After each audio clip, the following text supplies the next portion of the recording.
Alors sur ces maisons-là, pour continuer, euh, qu'en est-il des matériaux? Qu'est-ce qu'on sait des essences d'arbres, par exemple, qui étaient utilisées pour les charpentes? Ouais. C'est quand même important. Quelle était éventuellement la façon de le traiter, entre guillemets? Est-ce qu'il y avait avec de l'eau ou je sais Alors ça, pas? c'est l'archéologie là-dessus, c'est clair, c'est net. En ce qui concerne notre région ici, c'est principalement le chêne, hein, le chêne pédonculé qui a été utilisé. On n'a pas de châtaignier avant le 3e siècle après Jésus-Christ ici. Le premier morceau, c'est Chassenon, et ensuite c'est en Creuse à Châtellus-le-Marché. C'est les premiers morceaux de châtaignier qu'on utilise. Donc là, principalement, c'est du chêne, du frêne aussi, du bouleau. On en trouve. Là, on a fait une maison, il y a la première, hein, en bas, là. Il y a une sablière en bouleau. Bah, elle n'a pas bougé, il n'y a pas de raison. Il est au sec, c'est ni bestiole dedans, rien. En ce qui concerne les murs, c'est un clignonnage de noisetier. Là, on a retrouvé une maison à Saint-Thierry-la-Perche, près de Limoges, sur les mines d'or, où les murs se sont cassés la figure à l'intérieur de la maison et la toiture par-dessus. Ça s'est écroulé comme ça. Du coup, génial, parce qu'au niveau des fouilles, les murs étaient intacts en dessous. Donc on a vu, on a les diamètres de noisetier utilisés, qui sont plus près du petit bout de doigt, voire plus fins même souvent. Et puis l'argile qui est tenue dedans, c'est une argile limoneuse avec ou sans paille, hein, avec ou sans foin. Sur la région là-bas, il y avait des végétaux quelconques, paille et foin, là aussi. Mais sur la ligne LGV par exemple, sur les dernières fouilles, eh ben, on n'avait aucune structure végétale en plus de l'argile. Donc notre dernière maison qui a été faite avec les données de la LGV, notamment avec des briques en terre crue, ce qu'on appelle la daube, on a refait un mur complet en briques en terre crue avec l'archéologue qui était présent, les deux d'ailleurs qui étaient présents. Et ça marche super bien, il n'y a pas de problème. Pareil pour les murs, sans apport végétal, ça tient très très bien pour le moment. Il faut voir dans le temps ce que ça va donner, mais pour le moment, il n'y a pas de souci. Et vu nos grosses sécheresses annoncées et puis continuelles tous les ans, donc déjà l'expérience elle est pipée entre parenthèses, puisqu'on n'a pas la même température qu'on avait il y a 2000 ans. Donc là maintenant on arrive quasiment à 3-4 degrés de différence, et peut-être plus pendant l'été. Donc en fin de compte c'est une expérience qui va être faite, mais on le saura qu'avec notre temps d'aujourd'hui, pas avec le temps qu'il y avait à cette époque-là. Donc si ça fend, à cette époque-là, il est possible que ça ne fendait pas, parce que là on a des températures beaucoup plus élevées. En ce qui concerne les murs, eh bien, notre argile, c'est une argile que l'on prend localement sur notre terrain. Nous avons 4 hectares, on la retire en bas, on la remonte et on l'utilise directement, sans rajouter de sable, sans rien, on l'utilise nature. Et elle est très bien comme ça, il n'y a pas de souci. C'est une argile limoneuse parfaite, avec une bonne élasticité. En ce qui concerne les toitures, pour les maisons, c'est le terme générique du chaume, ce qu'on appelle du chaume. Ce chaume, c'est du phragmite, c'est de la canne de roseau. Canne de roseau qui poussait à cette époque-là dans les fonds de vallée, sur les queues d'étangs, les ruisseaux, etc. Cette canne de roseau, elle a disparu tout simplement parce que quand on a introduit le mouton ici chez nous, on a aseptisé un peu ces fonds de vallée, là, ces endroits un peu marécageux.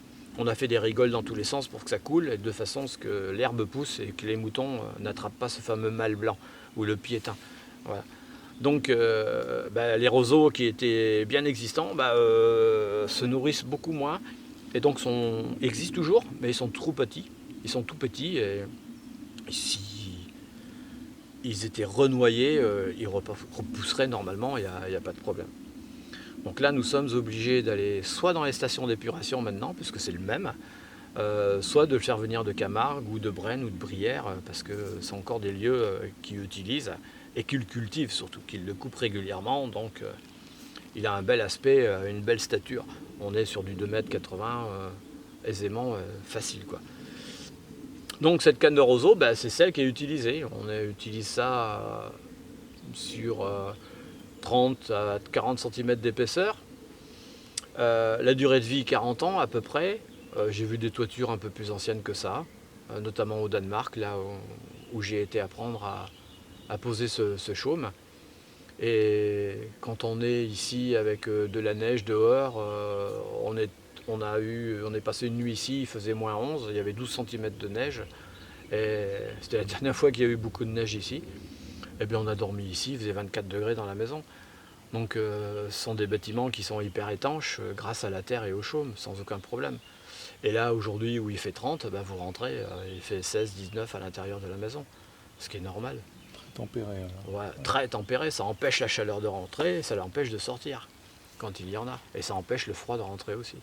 Alors quand même, il y a un système de chauffage pour qu'il fasse 24 degrés quand Ouais, il fait -11 dehors. simplement un petit foyer au centre, Ouais. monté sur une sole en argile épaisse de 10 cm à peu près, voilà, monté sur un caillebotis qui est de pierre, une petite pierraille dessus, l'argile par-dessus.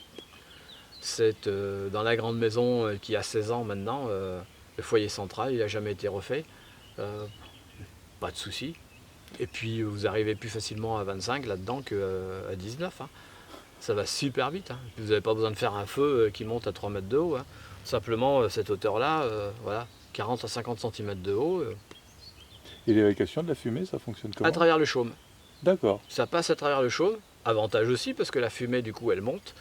Et elle monte tout à fait en haut, ensuite elle suit le chaume en redescendant et hop elle ressort. Donc vous avez l'impression que vous avez le feu à la maison. Non, non, la maison elle fume de partout. Quand il y a de la neige c'est magnifique, c'est super beau. C'est bleuté, c'est très très beau. Et puis cette fumée elle entretient la toiture parce que le goudron se dépose à l'intérieur. Donc ça colle les fibres entre elles. Ça tue les tiques, les araignées, les puces, les acariens. Du coup maison saine. Assaini en plus. Complètement. Le toit quoi. Les toiles d'araignée, il n'y en a pas. S'il y en a, c'est que on n'a pas fait du feu depuis 3 semaines, 1 mois. Parce que là, elles reviennent forcément. On est en pleine nature. C'est normal qu'elles prennent possession des lieux. Mais dès que vous faites du feu, c'est terminé, il n'y en a plus. Donc maison hyper saine, quoi. Pas de soucis.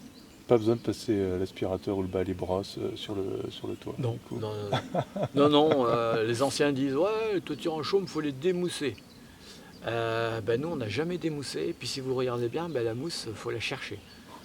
On a de la mousse au nord, bien entendu, et je n'ai pas démoussé, et je ne démousserai jamais.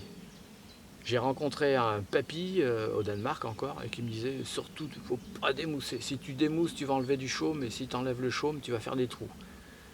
Et il a entièrement raison. Voilà. Et il faut quand même écouter les anciens. Ils ont quelques recettes à vous donner. Voilà. Et c'est pas ceux qui causent le plus qu'il faut aller voir, c'est ceux qui causent pas. Ceux qui ont les bonnes recettes. Ceux qui garderaient secret si on n'allait pas leur poser la question. Exactement, exactement. Tous les gens qui vous disent ouais, c'est pas comme ça qu'il faut faire. Non, ceux-là, il ne faut pas les écouter.